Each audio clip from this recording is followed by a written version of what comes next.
오늘은 계시록 시리즈 15번째 시간으로 계시록에 있는 7가지 찬양, 7가지 송영 중에서 6번째 송영, 2번째 시간으로 7 대접 재앙 전에 있는 7 환상에 관해서 말씀을 함께 나눠보도록 하겠습니다. 핵심적인 주제는 최후에 있는 신성모독의 죄에 관한 이야기입니다. 계시록은 전체 마지막 장까지 찬양이 뼈대다라고 송영이 뼈대다라고 그렇게 말씀을 드렸고, 오늘 나눌 말씀은 계시록 12장부터 15장 4절까지 7 대접 전까지 이 종말의 상황 때 7 대접은 재앙이 쏟아지고 곧 예수님이 재림하셔요. 그렇기 때문에 7 대접 재앙 때는 회개하는 사람이 또 나오지 않는다라고 그렇게 성경에 기록이 되어 있습니다. 그렇기 때문에 마지막 재앙이 떨어지기 직전에 이 종말의 시대에 하나님께서 무슨 일을 하시는지, 그리고 이때 벌어지는 하나님께 대한 죄악이 무슨 죄악인지 함께 살펴보는 시간 갖겠고요. 6번째 송영이 그 마지막 장면에서 나타납니다. 그래서 6번째 송영의 특징을 이렇게 말씀을 드렸죠. 첫 번째 것만 함께 살펴볼게요. 유리 바다 위에 선 그 구원을 받은 사람, 그 사람들은 하나님을 두려워해야지 거짓 경배를 강요하는 짐승을 두려워할 필요 없다. 이 세상 권세 두려워할 필요 없다라고 그렇게 노래합니다. 그래서 6번째 송영은 특별한 의미를 가지고 있는데 12장부터 15장 아까 말씀드렸지 4절까지 12장 13, 14장에 기록된 그 전쟁의 장면, 싸우거든요. 싸우는데 그 싸우는 일들이 선악간의 대쟁투가 어떻게 끝나는지를 미리 보여주는 송영이 6번째 송영입니다. 누가 주를 두려워하지 않겠습니까? 이게 우리 신앙의 핵심이죠. 하나님을 두려워하는 사람들은 이 세상 권세자, 이 세상 정부의 명령이나 행정 지침을 두려워하지 않습니다. 6번째 송영이 이렇게 시작이 되죠. 주 하나님 곧 전능하신 이여 주께서 하시는 일들이 크고 놀라우시도다. 아멘. 나라들의 왕이시여 주의 길들이 의롭고 참되시도다 라고 노래합니다. 누가 노래해요? 유리 바다 위에 서서 하나님의 놀라운 구원을 경험한 그 사람들이 벅찬 감동을 가지고 하나님이 정말 전능하신 분이시군요 라고 노래하는 것입니다. 할렐루야, 아멘. 우리가 성경을 다 알지 못하고 자세히 알지 못할지라도 하나님이 우리 인생에 어떤 분이신지를 분명하게 알면 그 사람은 반드시 구원을 받게 되어 있습니다. 하나님이 어떤 분이신가요? 전능하신 분이십니다. 인생이 하지 못하는 일들을 하시는 분이시고요. 국가와 나라들의 그 모든 계획들을 깨트리고 이기시는 분, 하나님의 뜻을 쉽게 이루시는 분, 하나님은 전능하신 분이시다라고 그렇게 말씀하는데, 이 믿음 하나만 가져도 구원받기에 넉넉한 믿음이 될 줄로 믿습니다. 나라들의 왕이시다. 나라들의 왕이라는 얘기가 무슨 뜻이에요? 이 나라들을, 각 사람 유정자들을 하나님께서 다 통치하고 계신다라는 뜻이에요. 다 같이 읽겠습니다. 주여, 시작. 주여, 누가 주를 두려워하지 아니하며 누가 주의 이름을 영화롭게 하지 아니하오리까 라고 그렇게 찬양을 하죠. 왜냐하면 오직 주만 홀로 거룩하시기 때문이며 모든 나라들이 와서 주 앞에 뭐 한다고요? 경배, 엎드릴 것이다 라고 얘기합니다. 하나님 앞에만, 하나님의 명령에만, 하나님의 말씀에만 우리가 엎드리고 경배하는 것입니다. 짐승, 이 나라와 권세자들 앞에 우리가 엎드리고 그 명령에 굴복하는 존재가 아니라는 것입니다. 왜냐하면 주의 의로운 일이 나타났기 때문이다 라고 그렇게 얘기합니다. 그래서 오늘은 5가지 살펴볼 거고요. 7 환상이 다루는 죄가 무엇인가? 7 환상 처음 들어보신 분이 대부분입니다. 계시록 12장부터 15장 4절까지 7 재앙 떨어지기 전까지 7 환상이 있어요. 내가 보니 해서 7 환상이 있는데 살펴보도록 하겠습니다. 인천 상륙 작전이 5000대 1의 가능성이라고 그랬죠. 굉장히 어려웠다고 얘기합니다. 여러분, 인천 상륙 작전이 없으면 저는 여기 없었습니다. 저는 태어나지 않았을 거거든요. 인천 상륙 작전이 있도록 하나님이 허락하신 것입니다. 그래서 제가 태어난 겁니다. 안 그러면 저는 태어나지 못했습니다. 하나님의 계획하심이 있는 겁니다. 이 나라를 자유민주주의 국가가 되도록 하나님이 허락하셨습니다. 5000대 1의 가능성이 이루어지게 하나님이 하시는 것입니다. 여러분 잠깐 확률을 아시죠? 5000대 1은 확률로 하면 몇 분의 몇이에요? 그냥 0입니다. 안 되는 겁니다. 그냥 다트 5000번 던져서 한 번 맞는다고 하면은 5000번 던져도 안 맞는다는 뜻이에요. 계시록 12장에는 12장부터 15장 살펴본다고 말씀을 드렸어요. 사탄도 예상하지 못했던, 전혀 꿈에도 생각하지 못했던 예수 그리스도의 상륙작전, 이 땅에 오시는 예수님의 이야기가 나옵니다. 살펴보았죠. 계시록에 7차례 전능하신 하나님에 대해서 언급됩니다. 하나님이 그 백성을 위해서 싸우시는 장면, 심판하시는 장면에 하나님이 자신의 이름을 드러내시는데 무엇으로 드러내셔요? 전능하다, 내가 전능하다라고 이야기하는 것입니다. 전능하신 하나님이 개입하시면 불가능한 것처럼 보이는 일들이 아주 쉽게 이루어집니다. 할렐루야, 아멘. 인생의 눈으로 이건 가망성이 없다라고 생각하는 그 일들을 하나님은 쉽게 하시는 것입니다. 그게 전능한 것입니다. 우리가 최선을 다해도 안 이루어지는 일들은 그 일들을 하나님께서는 아주 쉽게 한다는 것입니다. 그게 하나님이 전능하시다라고 하실 때 그 말씀의 의미인 것입니다. 이 마지막 시대에 우리가 우겨싸움을 당할 거예요. 사방이 닫힌 것처럼 보일 거예요. 우리가 더 이상 희망이 없는 것처럼 보일 때가 오게 될 것입니다. 그러나 하나님이 계시니, 전능하신 분이 계시니 그 일들을 아주 쉽게 끝내실 것을 여러분 계시록은 보여주시는 것입니다. 여러분 출애굽할 때 출애굽 탈출 작전인가요? 감옥에서 탈출하는 것처럼 구멍 뚫고 야반도주한 건가요? 아니죠. 시편 77편에 출애굽과 관련된 아름다운 말씀이 있는데 보이시는 분만 읽겠습니다. 시작. 주의 길이 바다에 있었고 주의 곧은 길이 큰 물에 있었으나. 여러분 바다에 길이 있나요? 없는 것입니다. 근데 주의 길이 바다 가운데 있었다. 그 길이 사는 길이다. 우리 눈에는 닫힌 길이처럼 보이고 막다른 골목처럼 보이는 그 길로 하나님이 인도하시는데 하나님은 다 계획이 있으시다. 뜻이 있으시다. 주의 길이 바다에 있었다. 하나님은 전능하신 분이십니다. 애굽에서 나올 때 이사야는 미리 그것을 예언합니다. 애굽에 70년 동안 포로로 잡혀가 있을 텐데 그 이방 나라에서 그들이 고난을 당할 것이다? 아니다. 내가 너희를 돌볼 것이다. 걱정하지 마라라고 책임지시면서 이 보장의 말씀을 주셨는데 작은 글씨 보이시는 분만 읽겠습니다. 시작. 너희가 황급히 나오지 아니하며 도망하듯 행하지 아니하리라. 할렐루야, 아멘. 출애굽과 탈바벨론의 양상이 조금 다릅니다. 너희들이 도망하듯이 나오지 않을 거다. 할렐루야, 아멘. 어떻게 그렇게 될까요? 하나님이 방법을 기록해 놓으시지는 않았어요. 하나님 자신이 약속인 것입니다. 전능하신 분이 그 일을 이루시겠다라고 보장해 주셨어요. 그 말씀대로 행하시는 분이 살아계시는 것입니다. 그래서 계시록 12장부터 15장 4절까지 7 환상이 나오는데 그 환상의 주제는 뭐예요? 하나님이 이 종말의 상황에 굉장히 심령으로 육신의 눈으로 볼 때는 답답한 일이 벌어질 텐데 걱정하지 말라라는 것입니다.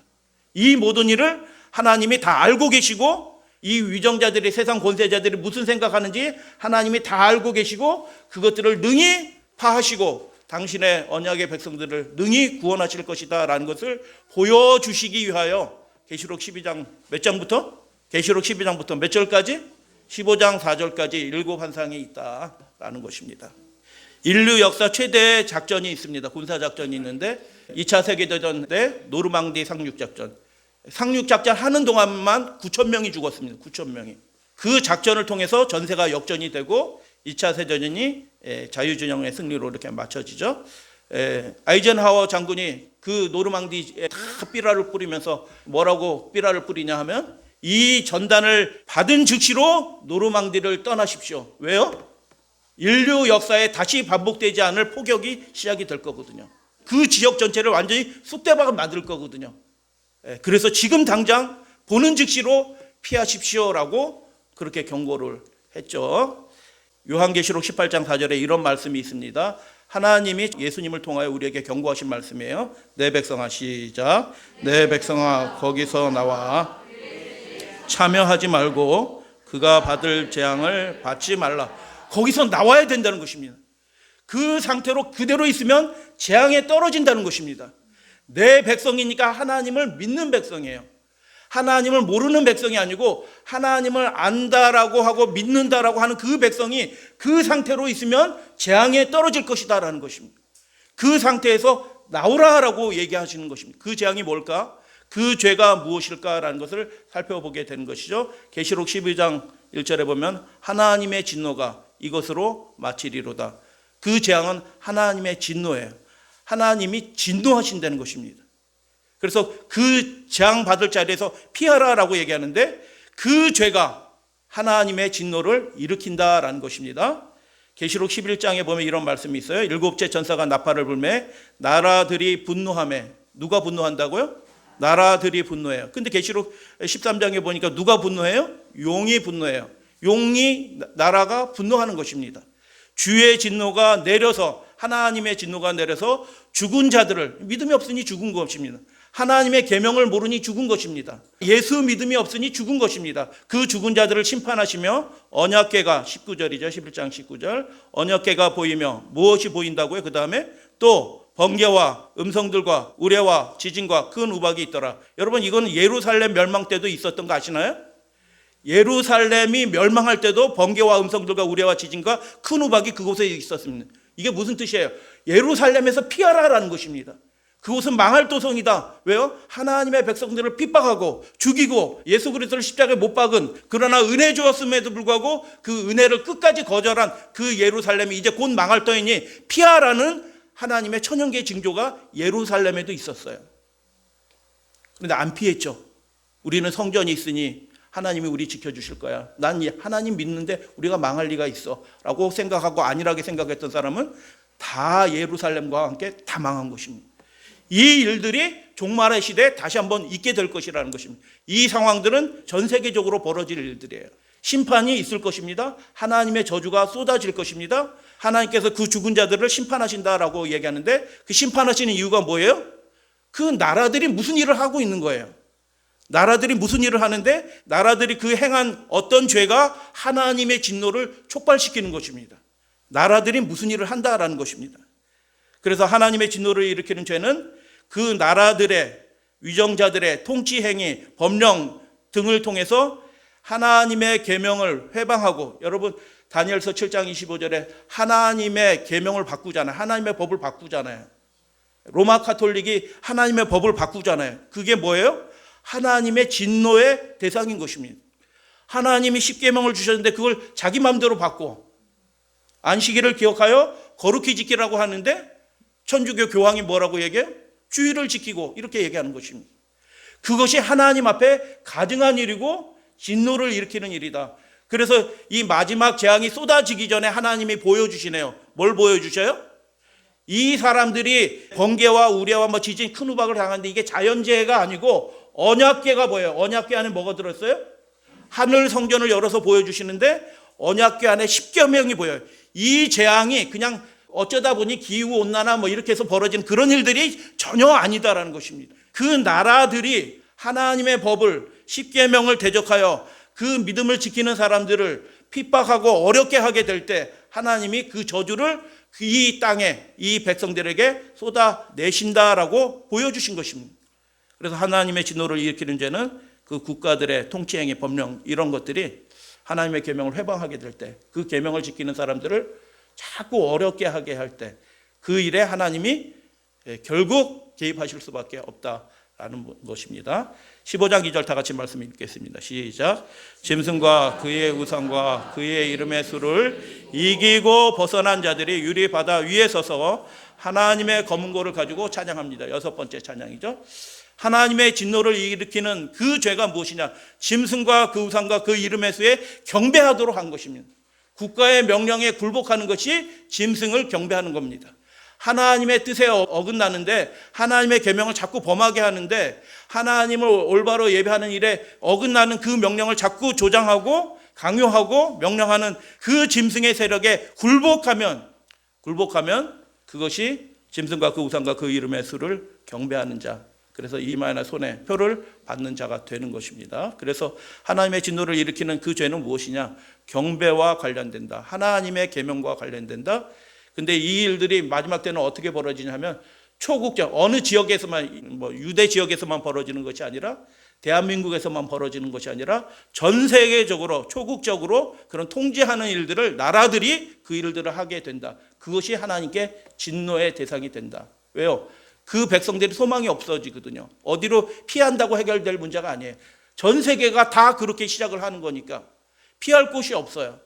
그때 하나님이 친히 일어서셔서 그 나라들의 권세들을, 이 짐승의 권세를, 타락한 교회의 권세들을 하나님께서 심판하신다라고 말씀하셨습니다. 보장은 무엇이냐 하면 어떻게 그러면 이기고 벗어나지? 하나님이 이기게 해주시고 벗어나게 해주신다라는 것입니다. 어떤 사람이 그 통제를, 그 압박을 벗어나고 이기게 되는가라는 것을 살펴보겠습니다. 17장 7재앙이 떨어지는 가운데서 천사가 이렇게 얘기합니다. 그들이 시작. 그들이 어린 양과 더불어 싸우려니와 어린 양은 만주의 주이시여 만왕의 왕이심으로 그들을 이기실 터여. 할렐루야 아멘. 여기서 그들은 누구예요? 그 타락한 음녀와 이 나라들의 연합이 이루어진 것입니다. 그들이 연합해서 전 세계적으로 그렇게 경배하는 문제, 하나님의 계명을 어기게 하고 통제하는 일들을 하게 될 때, 그러나 어린 양이신 분이 이기게 될 것이다 라고 말씀해 주고, 그 뒷절은 뭐라고 되어 있냐면 같이 읽습니다. 또 시작. 또 그와 함께 있는 자들 곧 부르심을 받고 택하심을 받은 진실한 자들도 이기리로다. 할렐루야 아멘. 누가 이겨요?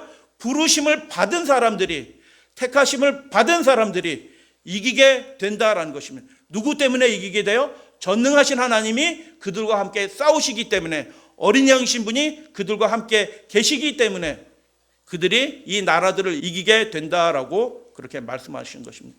여러분, 부르심을 받을 작정이에요? 부르심을 받았어요? 택하심을 받을 작정이에요? 택하심을 받는 중이에요? 할렐루야 아멘. 하나님의 부르심을 받는 것은 놀라운 보장인 것입니다. 그분의 택하심을 받는 사람들은 반드시 하나님의 구원을 경험하게 되는 것입니다. 그래서 그것이 무엇을 뜻하냐 하면 예수님과 함께 있다라는 것입니다. 근데 예수님의 모습이 어떻게 나타나요? 어린 양으로 나타납니다. 어린 양이신 예수님과 함께 있다라는 뜻이 무슨 뜻이에요?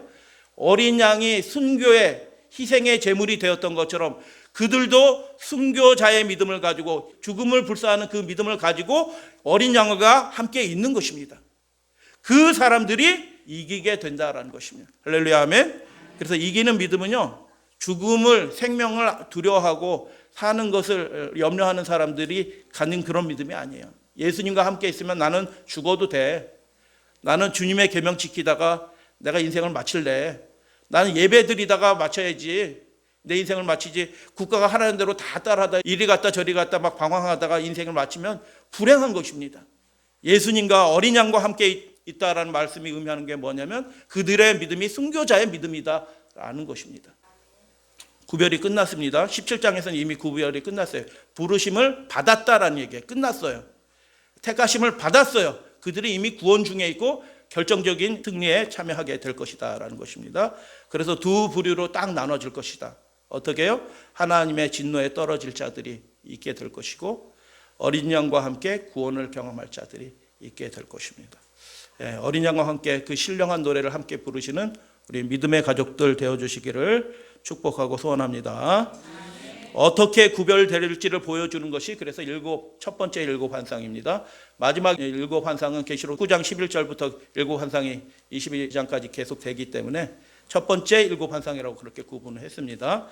자, 두 번째 일곱 환상이 다루는 두 질문과 대답 살펴보겠습니다. 내가 보니 바다에서 한 짐승이 나오는데, 내가 보니라고 얘기하잖아요. 13장 1절에 첫 번째 보니예요. 이 마지막 시대에 그 믿음의 사람들과 하나님의 계명을 지키는 사람들과 싸우게 될, 마지막적 전쟁을 하게 될 마귀의 대리자들을 하나님이 보여주셔요. 이 존재가 이런 존재들이다. 주의해야 된다. 주목해야 된다. 알아야 된다. 무엇을 했는지, 무엇을 하고 있는지, 무엇을 할지 정확하게 알고 있어야지 미혹에 떨어지지 않는다라는 것입니다. 두 번째, 내가 보니 또 다른 짐승, 땅에서 올라오는 짐승이 나오는데 똑같아요. 용의 권세를 받고 용처럼 말하고 그렇게 얘기하는데, 첫 번째 짐승의 머리들에는 뭐가 있다고요? 신성모독하는 이름들이 있다. 이렇게 얘기합니다. 하나님 노릇을 하는 것입니다. 자기가. 누가 하나님 노릇을 해요? 이 짐승이, 이 종교적인 국가가 하나님을 대행하는 그 노릇을 하는 것입니다. 자기가 마치 하나님인 것처럼. 로마 가톨릭 교황이 뭐라고 얘기해요? 나는 그리스도의 법을 폐기할 권세가 내게 주어졌다, 이렇게 얘기하잖아요. 그게 뭐예요? 자기가 하나님 노릇하는 거예요. 자기가 마치 전능한 자처럼, 이게 17장에 넘어가면은 붉은 빛 음료로 이렇게 또 나옵니다. 그런데 그가 하나님을 모독하는, 하나님인 채 하는 일들을 한다는 것입니다. 전능하지 않아요. 이 세상 권세는 절대로 전능하지 못합니다. 근데 마치 자기가 전능한 것처럼 모두를 다 통제하려고 그렇게 하는 그 일들이 신성모독적이다라는 것입니다. 14장의 세 번째, 내가 보니 보라 어린 양이 시온산에 섰고 그와 함께 누가 서 있는데 14만 4천이 서 있는데 그들의 이마에는 누구의 이름이 있어요? 어린 양의 이름과 그 아버지의 이름을 쓴 것이 있더라. 그 아버지의 이름이 뭐예요? 야훼 하나님이시다. 야훼라는 말이 무슨 뜻이에요? 있게 만드시는 분이다라는 거예요. 살게 만드신다는 뜻이에요. 야훼라는 이름이요. 하나님의 이름이 여기 딱 붙여져 있어요. 이게 무슨 뜻이에요? 너 죽지 않는다는 뜻이에요. 이 짐승의 권세로부터 내가 해를 입지 않을 것이다 라는 표시예요. 너를 지켜줄 거다라는 표시예요. 야훼 이름이 기록이 되어 있다라는 것입니다. 하나님의 이름이 여기에 기록이 되는데 그 마음에는 뭐가 기록이 된다고요? 히브리서 8장 10절에 보니까 하나님의 법, 하나님의 계명이 마음에 기록이 된 그 사람들이 이마에 하나님의 이름, 너는 내 백성이구나 하고 이름이 딱 기록이 되는 것입니다. 근데 이 어린 양의 이름도 기록이 되어 있대요. 이게 무슨 뜻이에요? 계시록은 철저하게 구원받은 사람이 두 가지 속성을 가지고 있는 기록이 됩니다. 어린 양의 이름이 기록된 것은 그들이 어린 양처럼 순교자의 믿음을, 예수 믿음을 가진 사람이라는 뜻이에요. 할렐루야, 아멘. 예수 믿음을 가진 사람이다. 그 짐승과 그 이름의 수를 이기고 벗어난 자들이 설명하는데 그들이 뭐예요? 어린 양의 피와 그들이 증거하는 말씀으로서 그를 이겼다라고 얘기해. 동일해요. 어린 양의 피가 뭐예요? 어린 양이 보여주신 그 순교의 믿음, 그 예수 믿음을 그들이 가졌기 때문에 하나님의 말씀을 가졌다라는 게 뭐예요? 그들의 이마에 그 하나님의 계명을 지키니까 하나님의 이름이 써진 거예요. 예수 믿음과 하나님의 계명인 것입니다. 네 번째 환상, 또 보니 다른 천사가 공중에 날아가는데, 마지막 복음이죠. 땅에 거주하는 자들. 땅에 계속 거주하면 안 돼요. 왜? 땅에 뭐가 쏟아져요? 재앙이 쏟아져요. 그러니까 빨리 이사 갈 준비하는 거예요. 땅에 재앙이 쏟아지니까 땅에 계속 천년만년 살 것처럼 살아가면 안 되는 겁니다. 곧 여러 나라와 족속과 방언과 백성에게 전할 영원한 복음을 가졌다라 해서 4개 보여주고요. 그 다음에 13장에서는 두 개 환상, 14장에 2개 환상이 나오죠. 14장에서는 다 죽이고 다 삼키려고 해요. 모든 사람에게 다 표를 주려요. 이 표를 받지 않은 자는 누구든지 매매하지 못하고 다 죽이게 하더라. 이게 뭐예요? 국가가 그렇게 하는 겁니다. 국가가 그런 법령을 내려서 그들을 굉장히 살기 어렵게 만들고 핍박하는 일들을 국가가, 그 여러 나라들이 자행하게 될 것이다. 분노한다. 나라들이 분노하고 용이 분노하고 그렇게 분노하는 상황이에요. 그래서 이거 상황이 굉장히 심각하다. 그런데 14장으로 딱 상황이 바뀌니까 어떻게 해요? 어린 양과 함께 14만 4천이 그분의 군대로서 다 서 있는 모습을 보여요. 그 전쟁에 싸우면 누가 이길까요? 전능하신 하나님이 이기십니다. 그래서 온 나라와 족속과 방언에게 영원한 복음을 전하고 맞춰지게 되는 것이죠. 갈등과 긴장의 장면인데 그 다음 5번째 환상을 통해서 맞춰집니다. 내가 보니 흰 구름이 있고 구름 위에 사람의 아들과 같은 이가 앉으셨는데, 왜 앉으셨을까요? 서 계시면 안 되나요? 예, 시선이 잘 배우셔서 가르치시는 장면. 여기서는 이제 가르치시는 장면이 끝났어요. 예수님이 재림하는 장면이니까. 그분이 왕으로 오신다는 뜻이죠. 그 머리에는 금벌류관이 있고 그 손에 예리한 낫을 가졌더라. 예고하는 장면이고요. 6번째 환상, 또 하늘에 크고 이상한 다른 이적이 보면 7째 천사가 7 재앙을 가졌으니, 이미 구원의 일들이 맞춰졌어요. 영원한 복음이 전파되면서 복음의 일들이 맞춰졌으니까 7 천사가 7 재앙을 가졌으니 마지막 재앙이라 하나님의 진노가 이것으로 끝나게 될 것이다. 세상 역사가 끝나게 될 것이다 라고 보여주고, 마지막 7번째 환상이 뭐냐면 다 같이 읽겠습니다. 시작.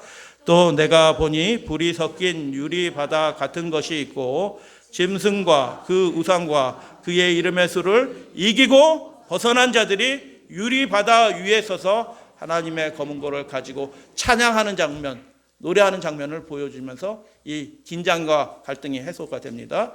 무엇에 의해서 구별되는지, 그러면 유리 바다 위에서 하나님의 보좌 앞에서 어린 양 앞에서 우리가 노래하는 장면으로 이 싸움이 끝나는 것으로 보여지는데, 그러면 어린 양의 보좌 앞에서, 하나님의 보좌 앞에서 찬양하는 그 사람들과 이 땅에서 재앙을 받는 사람들이 무엇에 의해서 구별되는지 일곱 환상이 보여줄까요? 보여주죠, 당연히. 12장에는 용과 남은 자손이 나옵니다. 12장에 선악의 대쟁투 이미 설명을 드렸어요. 예수님이 성육신을 하시고 마귀의 권세를 이기시고 상속자가 돼서 하늘로 올림바 되시고 올라가지자 마시자 마귀 사탄을 이 땅으로 내어 쫓으시는 장면이 12장에 나와요. 이 땅에 내어 쫓기면서 용이 그냥 내어 쫓기나 발광을 하죠. 분노하죠. 그 여자의 후손의 남은 자손을 삼키려고 덤벼들죠. 그 일들은 용이 분노하는 장면으로 나타나고 15장에는 어떻게 해요? 그것들이 다 정리가 됐습니다. 하나님이 개입하셔서 진노를 쏟아붓는 장면이 시작되는 장면이 15장 5절이에요. 그래서 마귀가 큰 분노를 품고 내려갔는데 용이 분노를 하는데 용의 분노가 아무런 소용이 없어요. 누구에게요? 하나님의 계명과 예수 믿음을 지키는 자들에게 아무런 쓸모가 없어요. 용의 왜 그럴까요? 전능하신 하나님이 그들을 위해서 무엇인가 하셨기 때문이에요. 그들을 위해서 싸우셨기 때문이에요. 구원의 일들을 베풀어 주셨어요. 우리의 보장은 우리의 인간적인 계획에 달려있지 않고 예수 믿음이 우리의 인생의 보장이라는 것을 여러분 믿으시게 되길 바랍니다. 그래서 그 과정들이 무슨 일이 벌어졌지? 끝나버렸네? 뭐 큰 일이 벌어질 것처럼 용이 막 발광을 하면서 막 이렇게 했는데 끝나버렸어. 15장에 들어가 보니까 하나님 심판 내리시면서 끝나요. 야, 그 사이에 무슨 일이 벌어진 거야 도대체? 그걸 보여주는 게 일곱 환상입니다. 첫 번째 보여드렸고요. 땅의 짐승. 세 번째 14만 4천 어린 양과 함께 있죠. 새 노래를 불러요. 구원의 노래입니다. 새 천사가 복음의 사명을 전하면서 완수합니다. 여러분, 이 복음 사업의 일들을 우리가 하는 거예요? 천사가 하는 거예요? 정답이 없죠. 함께 하는 거죠. 함께. 하나님의 예수 그리스도의 명령을 받은 천사들이 그 일들을 지금 하고 있어요. 그 거룩한 일에 우리가 함께 하도록 추청을 받는 것입니다. 그래서 그 복음 사업이 완수가 된다. 구원받을 자는, 예수 믿음을 가지고 하나님의 계명을 지키는 자들은 다 구원받는 일들이 벌어진다.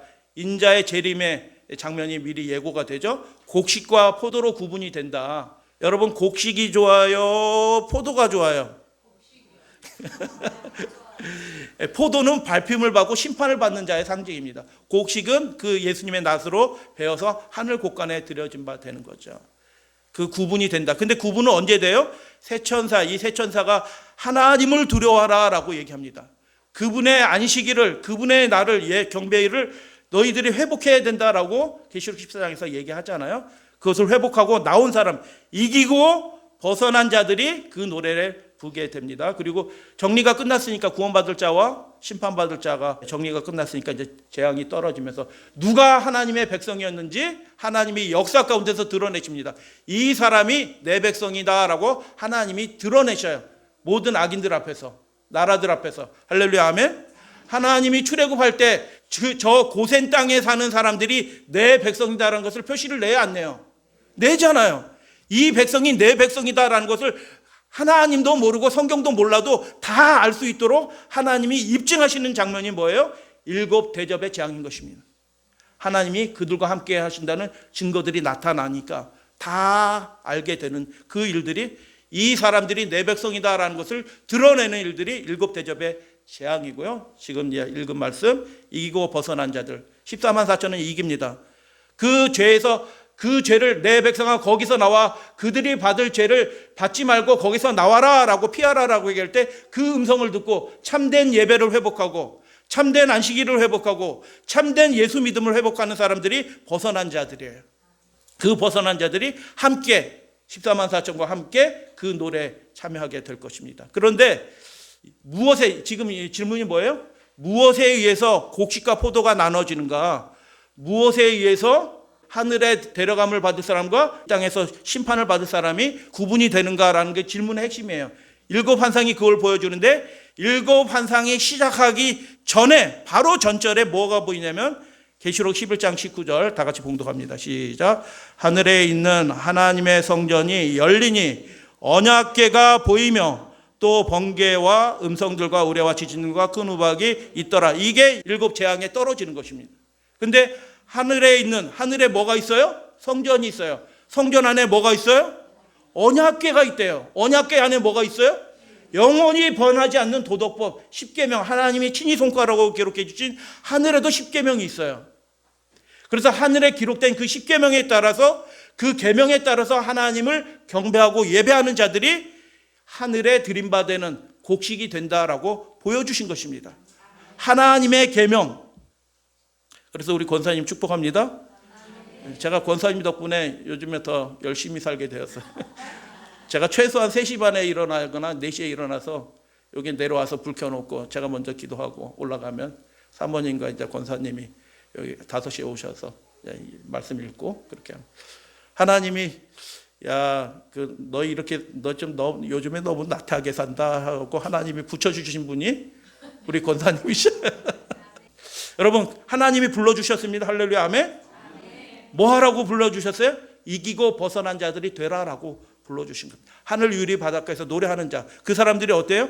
하나님의 언약궤 안에 있는 언약의 계명에 따라서 믿음 생활을 하는 그 사람들이 구원을 받는, 하나님의 놀라운 전능하신 하나님의 인도하심을 받는 사람들이 된다. 근데 15장 그 5절 그 장면이 열리는데 또 이상한 말씀이 하나 기록이 됐네요. 같이 읽어보겠습니다. 시작. 하늘 증거 장막의 성전이 열리며 일곱 재앙을 가진 천사가 하나님의 진노를 가득 가지고 나옵니다. 어디서 나와요? 하늘 증거 장막의 성전이 열리면서 그 안에서 나오는 겁니다.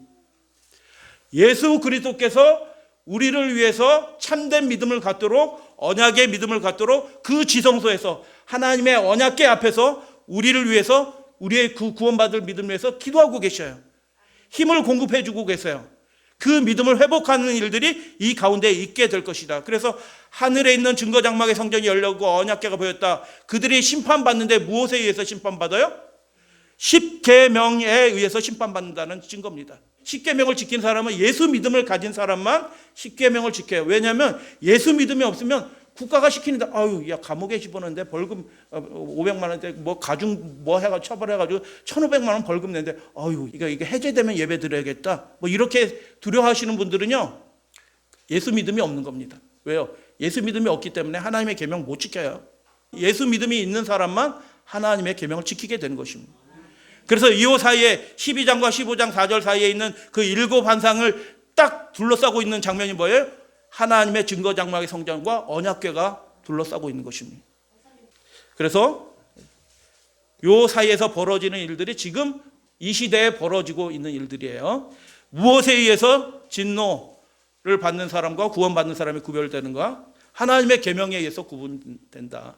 예수 믿음에 의해서 구분이 된다라는 것입니다.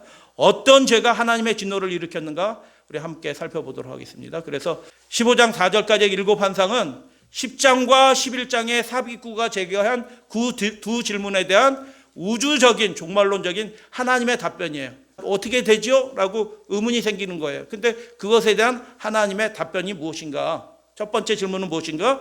두루마리를 벗고 10장 11절에 뭐라고 얘기하냐면 그가 온 나라와 족속과 방언과 백성에게 다시 예언하리라 이렇게 얘기했는데 다시 예언한다는 거예요. 전 세계 온 나라와 족속과 방언과 백성에게 다시 예언하려는데 다시 예언하는데 그 어떻게 되지? 이거 궁금할 거 아니에요. 답변이 아직 안 주어졌어요.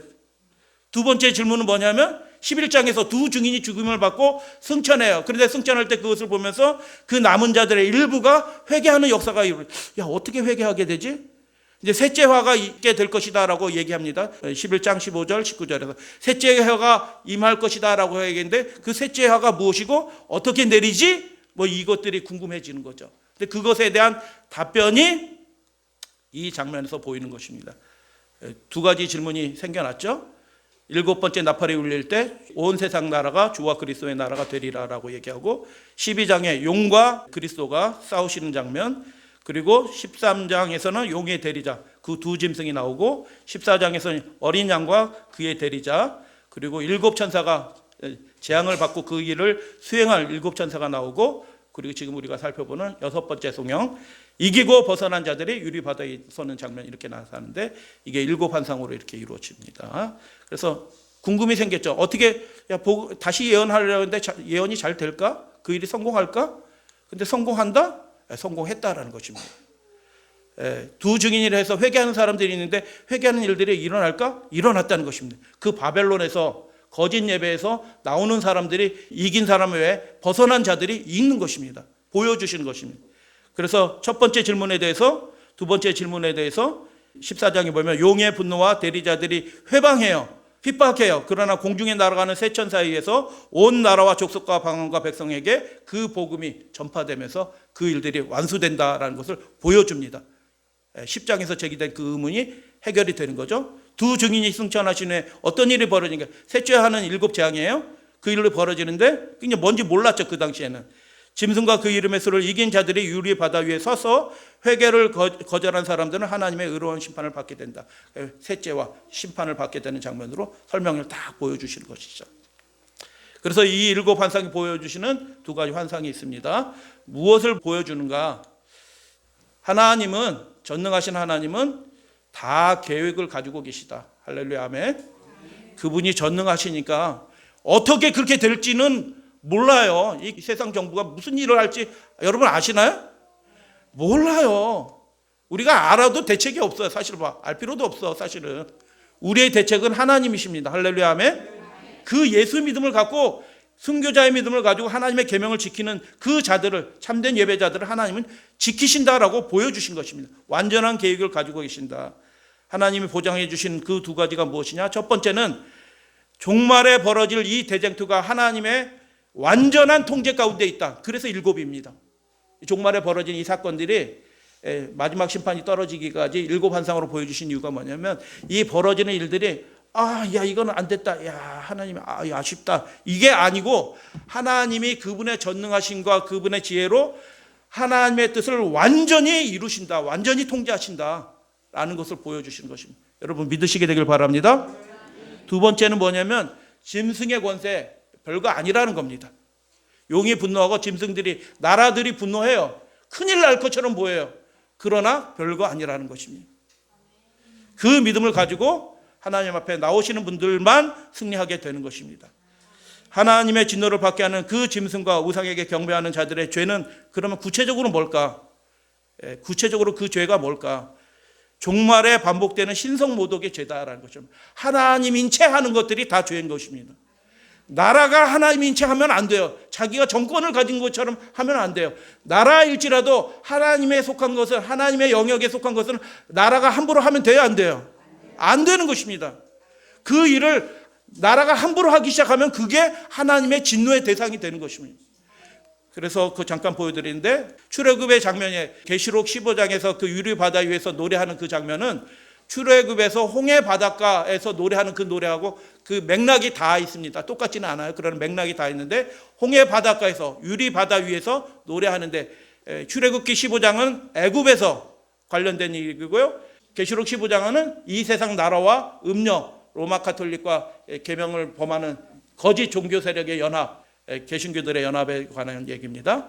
하나님의 진노를 일으켰어요. 애굽의 죄가 하나님의 진노를 일으킨 것입니다. 그 바벨론과 교회들과 음녀들의 이 나라들의 그 죄가 하나님의 진노를 일으키는 것입니다. 이 진노로 세상 역사가 맞춰지리라라고 천사가 얘기하잖아요. 다큐멘터리 하나 잠깐 소개하겠는데 패턴 오브 에비던스라고 해서 그 증거들의 패턴이 있다. 만수르 보라기라는 이 룩소르 이집트에 있는 굉장히 큰 신전이 있어요. 어마어마하게 큰 신전이 있는데 그 신전에 관장이 있는데 이분이 뭐라고 얘기하냐면 출애굽의 역사가 유대인의 역사예요. 근데 그거는 애굽에서 그 많은 사람들이 나와서 가나안으로 갔다. 그거는 성경에는 그렇게 돼 있죠. 그러나 이 땅에서는 그런 고고학적인 역사가 하나도 없습니다. 라고 얘기하는 거예요. 성경의 그냥 이야기죠. 그건 역사적인 얘기는 아니에요. 이렇게 이야기하는 거거든요. 여러분 그거 믿으시나요? 그럼 여러분 출애굽을 가능하게 하신 하나님의 전능하심을 믿으시나요? 그 믿음이 복을 받게 되는 것입니다. 이 마지막 때도 이 세상 권력자들이 다 죽이려고 덤벼들 거예요. 우리의 모든 보장을 다 뺏어갈 거예요. 근데 그때 아유 손해 보면 아유 잠깐 내 믿음을 보류하지 이렇게 하지 않아요. 믿음의 사람들은 하나님의 계명에 명령에 충성이 되는 것이죠. 잠깐 보도록 하겠습니다. 이스라엘 사람이 당시에 애굽에 살았다는 증거가 없대요. 그렇게 생각하는 사람들이 있어요. 야, 이거 참 곤란한데 성경에는 있고 증거는 없다고 얘기하는데 증거가 정말 없을까요? 그 많은 사람들이 나왔는데 거기 증거가 없을까요? David, what does the archaeological record reveal at this location? We've got a situation of prosperity followed by a lack of prosperity and a shortage of life. We begin to see in the graves of these people Harris lines in the bones, which indicate shortage of food and nutrients. These people suddenly become impoverished, and they're dying at an age of typically between 32세에서 34망에서 사망한 많은 사람들의 유골이 나온 거. What is the mechanism that we would understand why these people only lived to such a short age? And the obvious answer is slavery. Pharaoh gives the order for all the baby boys who are born to be thrown into the river by the Egyptians. 성경이 그렇게 돼 있죠. 출애굽기에. At this particular point, we start to see an increase in the number of infant 어떤 burials 특정한 at the time. 시점부터 아기들의 유골들이 굉장히 많이 나오는 거예요. 3개월도 못 살고 죽은 아이들의 뼈들이 많이 나오는 거예요. Quite amazing. It's called the Brooklyn Papyrus. 100 people listed as slaves in Egypt. When we look at those names, 70% of them are Semitic names. 셈족의 이스라엘 사람들의 이름이 나옵니다. 그 노예의 이름들 가운데. Menachem, Issachar, and Asher, the names of two other tribes of Israel. Shifra, one of the Hebrew midwives in the Exodus story, a name that appears in this document. 증거들이 있어요, 없어요? 살아계신 하나님, 전능하신 하나님이 그 일들을 이루신 거 맞죠? 더 많은 증거들이 있고요. 완벽한 성경의 연대기하고 완전히 딱 맞아요. 거기에 히브리인의 거주지가 발견됐는데요. 그 굉장히 그 고센 땅이에요. 고센 땅에서 히브리인들의 거주지가 발견됐는데 굉장히 고관의 집이 발견이 됐는데 그 고관의 건축 양식은 이집트 양식이 아니고 셈족의 건물처럼 생겨졌어요. 셈족의 집처럼 생겼어요. 그런데 기둥이 몇 개다? 12개다. 신기하다. 이게 우연인가? 근데 무덤이 몇 개다? 12개 무덤이 나오는 거예요. 그 주변에. 고관의 무덤이. 누가 갔어요? 야곱의 12아들이 거기에 갔죠. 근데 한 무덤이 있는데 피라미드로 되어 있는데 이 무덤은 왕의 무덤 외에는 피라미드로 만들지도 않는데 이 무덤은 피라미드 형태를 가지고 있는 무덤이 나와 있어요. 근데 어떻게 해요? 그 앞에 색동옷을 입은 어떤 석상이 딱 서 있어요. 색동옷 입으면 누구 생각나던 거예요? 근데 거기 무덤인데 그 뼈가 있어요, 없어요? 뼈가 안 나왔어. 신기한 무덤이 나온 거예요. 근데 그 뼈가 왜 없을까요? 창세기에 나오잖아요. 내 뼈를 가지고 가라. 네. 다 나왔습니다. 400년간 히브리인들은 The homeland of your dreams. Back go! 모든 걸 잃은 람세스는 분노에 군대를 소집하고 람세스 아니에요. 바다를 건너는 히브리인을 몰살시키기 위해 추격을 벌이는데 이스라엘 백성이 출애굽할 때 무기 가지고 출발했나요? 먹을 것만 챙겨가지고 출발했어요. 이 사람들하고 어떻게 싸워서 이기죠? 어떻게는 몰라요. 그들을 인도하신 분이 누구셔요? 전능하신 하나님이셔요. 그래서 어떻게는 모르는데 하나님이 이미 다 계획을 가지고 계셔요. 애굽의 죄, 바벨론의 죄, 그들의 최후를 하나님이 보여주신 것입니다. 미리 보여주십니다. 신앙의 자유를 압제하는 그 무서워 불위의 권력들이 신성모독적인 것입니다. 하나님이 그 나라들의 죄에 대해서 진노하시는 겁니다. 그래서 애굽은 하나님의 백성이 드리려는 우리가 광야로 나가서 하나님께 예배 드리겠습니다라고 안식일 날 가서 예배 드리겠다라고 얘기하니까 바로왕이 뭐라고 얘기해? 뭔 쓸데없는 소리냐? 야, 니네들이 요즘 살만하나 본데? 야, 일 더 시켜. 이렇게 얘기하는 거잖아요. 그래서 32세, 34세에 죽어나가는 겁니다.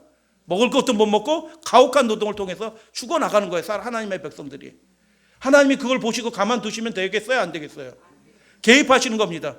그래서 애굽을 심판하시는 것입니다. 신성모독적인 자기가 마치 하나님인 척 절대 권력을 가진 것처럼 그 권세를 부리는 그 나라를 하나님이 심판하십니다. 할렐루야, 아멘.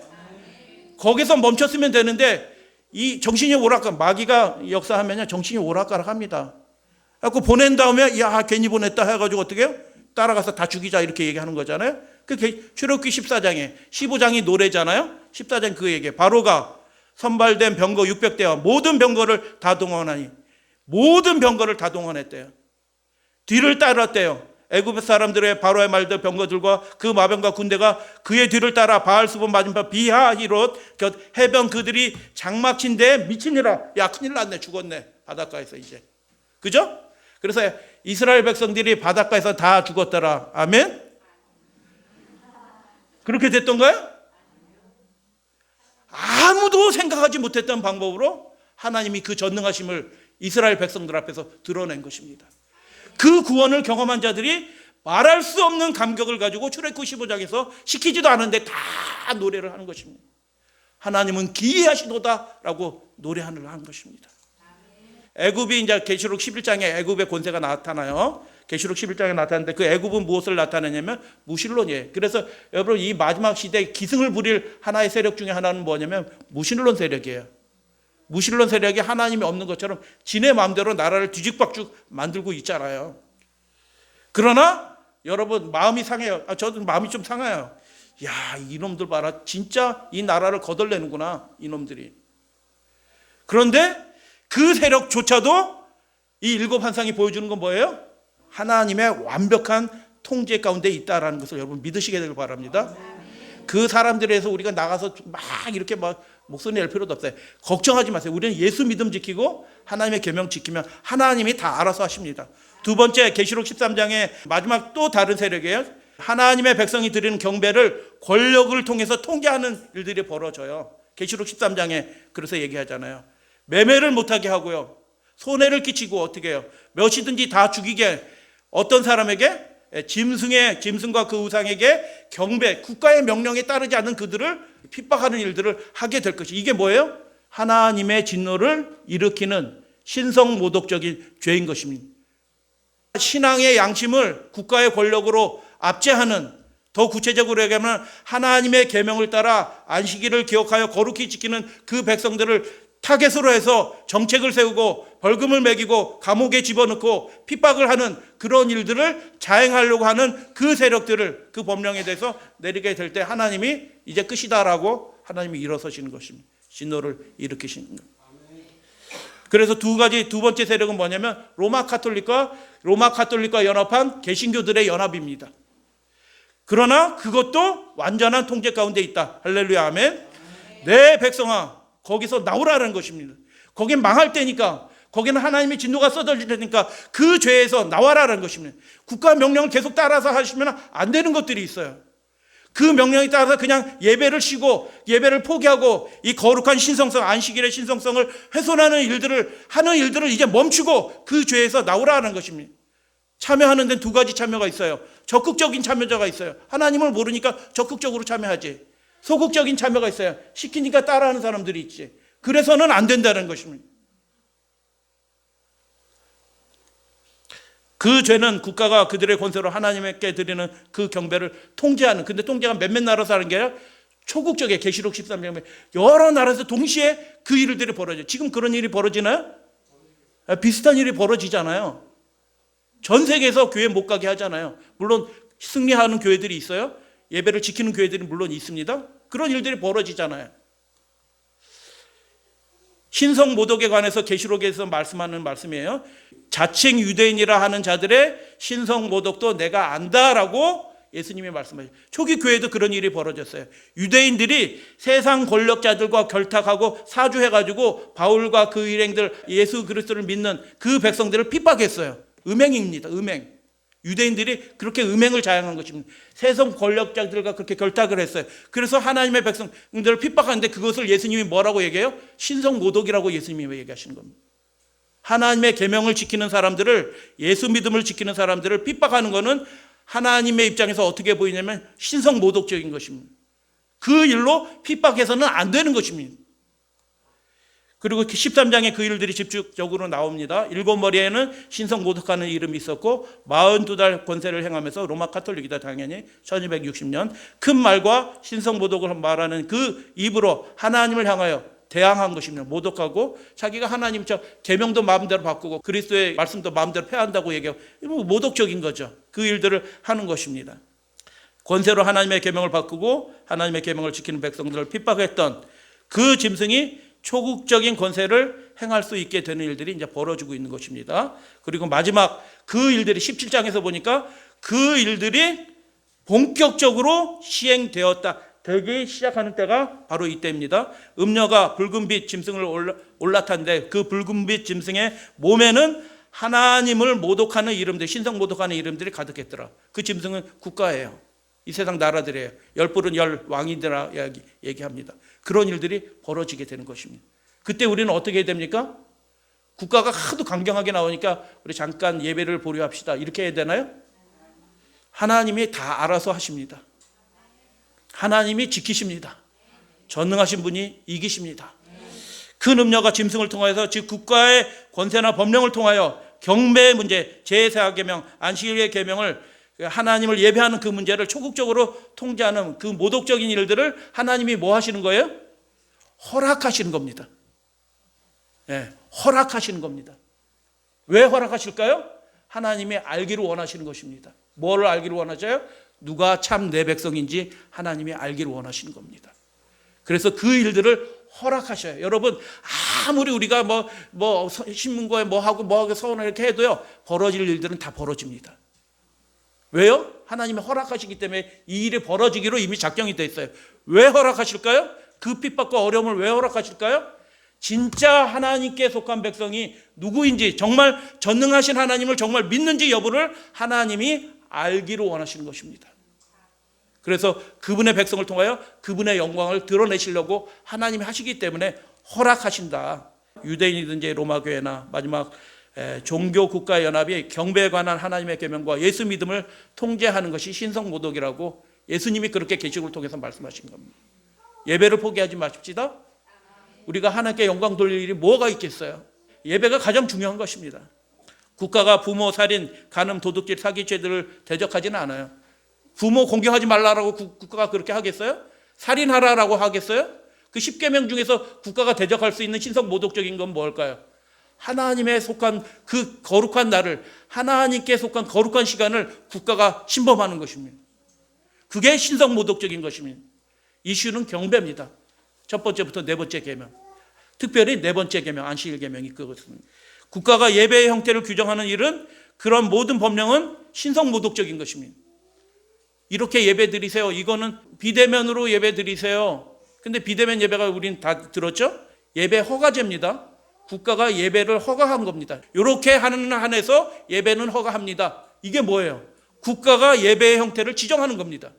여러분 그렇게 하는 것을 따라서 소극적으로 참여하게 될지라도 그 사람은 하나님을 기쁘시게 하는 자가 아니라는 증거가 하나님 앞에 기록이 될 것입니다.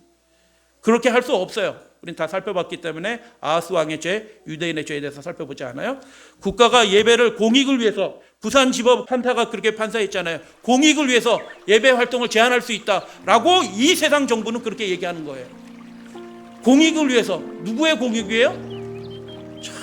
참 어떤 이유를 가지든지 예배를 제한하는 그 모든 것들이, 국가가 제한하는 것들이 신성 모독적인 것입니다. 그게 로마 카톨릭에서 10계명을 바꾸는 것으로 이루어지든지 일요일을 강조하든지 아니면 사회주의가해서 그 예배 자체를 제한하든지 그건 뭐 상관없어요. 다 신성 모독적인 것입니다. 그 일들이 전 세계적으로 벌어질 것이다. 하나님이 허락하실 것이다. 근데 그때 하나님이 보고 싶어하는 사람은 어떤 사람이다? 진짜 하나님의 어린 양과 함께 있는 사람이 누구인지를 하나님께서 알고 싶어 하시는 것입니다. 홍해 바닷가에서 그들이 노래합니다. 애굽의 모든 병거들이 무효화됩니다. 할렐루야 아멘. 유리 바다 위에 서게 됩니다. 짐승들의 그 열왕들의 초국적인 권세들이 다 무효화될 것입니다. 하나님이 깨뜨리실 것입니다. 그들이 노래합니다. 출애굽기 그 홍해 바닷가에서 주와 같은 자가 누구니까 라고 그렇게 노래합니다. 모세와 함께. 그런데 15장에서는 어린 양과 함께 누가 얘기해요? 그 구원받은 사람들이 누가 주를 두려워하지 아니하며 누가 주의 이름을 영화롭게 하지 아니하오리까라고 노래합니다. 기이한 일을 행하셨습니다라고 출애굽 홍해 바닷가에서 그렇게 노래했습니다. 근데 유리 바닷 위에서 그들은 무엇이라고 노래합니까? 주께서 하시는 그 일들이, 행위들이 크고 놀랍습니다라고 그들이 깜짝 놀라서 노래하게 되는 것입니다. 우리의 생각으로 전혀 안 될 것 같은 일들을 하나님께서 기이한 방법으로, 맞춤으로, 할렐루야 아멘, 각 사람에게 다 맞추면서 천사를 통해서 기이한 방법으로 구원하시는 일들을 해 주실 것이다. 크고 놀라우시도다라고 이야기하는 것입니다. 의롭고 참되시도다라고 얘기하고 승리자의 노래고요, 순교자의 노래인 것입니다. 순교자의 믿음을 가진 자들이 그 노래입니다. 일곱 화석이 보여주는 죄는 무엇입니까? 국가가 예배와 믿음을 통제하는 죄입니다. 그 일들이 세계적으로 벌어질 것을 보여주고 있습니다. 근데 그 일들이 어떻게 해야 돼요? 하나님이 허락하신 것입니다. 진짜 예수 그리스도와 하나님께 속한 사람인지 하나님이 알고 싶어 하시는 겁니다. 이런저런 이유로 자꾸 예배를 건너뛰고 하나님을 경배하는 일들을 소홀히 하는 것들은 하나님을 슬프시게 하는 죄 가운데 떨어질 거예요. 그게 소극적으로 참여할지라도 적극적으로 하는 사람은 희망이 없고, 그러나 허락하신 것이며 통제 아래에 있다는 것을 보여줍니다. 그리고 우리는 그 일곱 재앙 중에 천사가 어린 양과 함께 있는 자들, 어린 양과 함께 있다는 것은 뭐예요? 예수 믿음입니다. 예수 믿음. 그리고 신실한 자가 승리한다라고 그 천사가 얘기해요. 신실한 자는 어떤 사람이에요? 그 하나님의 명령, 하나님의 계명에 신실한 자들, 그들이 승리하는 자로 하늘에서 보여지는 모습으로 보여집니다. 여러분 믿음으로 승리하시게 되기를 주님의 이름으로 축복하면서 말씀을 마칩니다.